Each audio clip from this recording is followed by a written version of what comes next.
Our goal is to make economic power at 30 degrees per kilometer. So what that means is you can pretty much throw a dart at the map and we could produce economic power there. So the potential impact is huge. Number one, you look at energy independence. Pretty much probably every country on the planet has enough land space to become energy independent with our system. In a world racing to adopt the use of renewable energy, getting there when the sun isn't shining or the wind isn't blowing poses a pretty big challenge. Finding a reliable and always-on renewable solution to supplement these other sources of clean energy is key. That's where Calgary-based Ever Technologies comes in. Ever is building a next-generation geothermal system that takes naturally occurring geothermal heat, or heat that comes from the Earth's core, and transforms it into power to accelerate our transition to a fully renewable grid. Ever is a Calgary-based closed-loop geothermal startup. So the problem we're trying to solve is the energy transition. We're looking at what's going to happen when we don't want to use oil and gas anymore. We don't want GHG emissions. A lot of companies are talking about going to net zero. We think we're that missing piece in net zero. You try to go net zero with just solar, batteries, and wind, it just gets prohibitively expensive. There's going to be a day where the sun's not shining, the wind's not blowing, and everybody wants to use power. What do you do then? Right now you turn to natural gas, you turn to oil. The benefit of Ever is that we can operate as baseload or dispatchable. So we can produce power on demand. So we can ramp back when the sun's shining, power is cheap, ramp up in the evening when people need it, and we produce 24/7, 365. What our technology is picture like a giant underground radiator.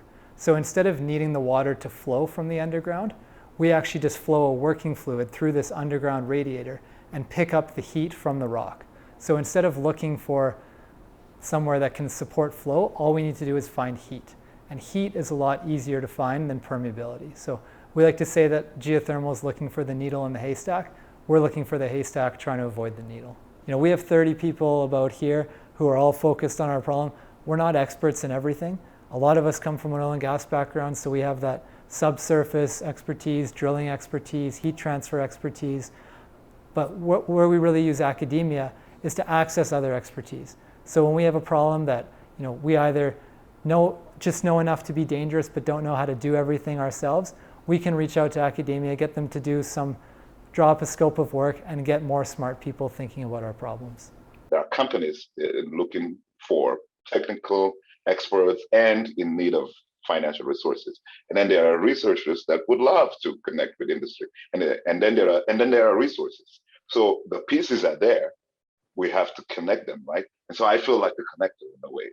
I know everything is there. I just have to do this work of connecting the dots. We need to be good steward of resources that we've been given to help our country become more innovative. And so I feel in a way, sometimes I feel a little bit responsible for this. So I feel like I've been given a mission. We say, hey, we have a problem.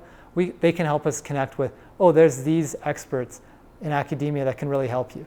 The other one is just the financial benefits. So it really helps us amplify our dollar, and we can access world-class academic resources within our means.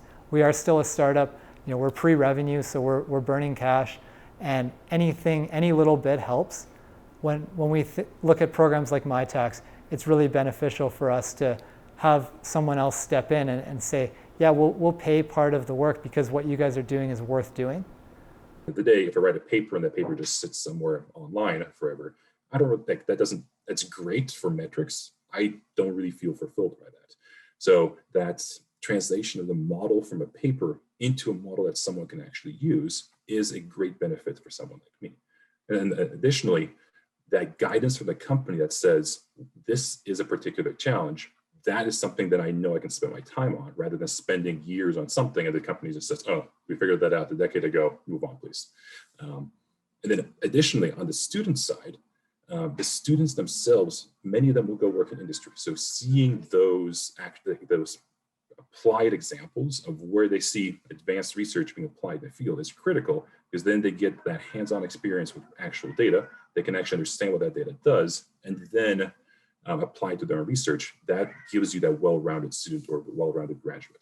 The model chooses to build Everloop. It's saying, hey, if I go in and build this instead of more solar, instead of more wind, instead of natural gas with CCS, it's saving the end user money.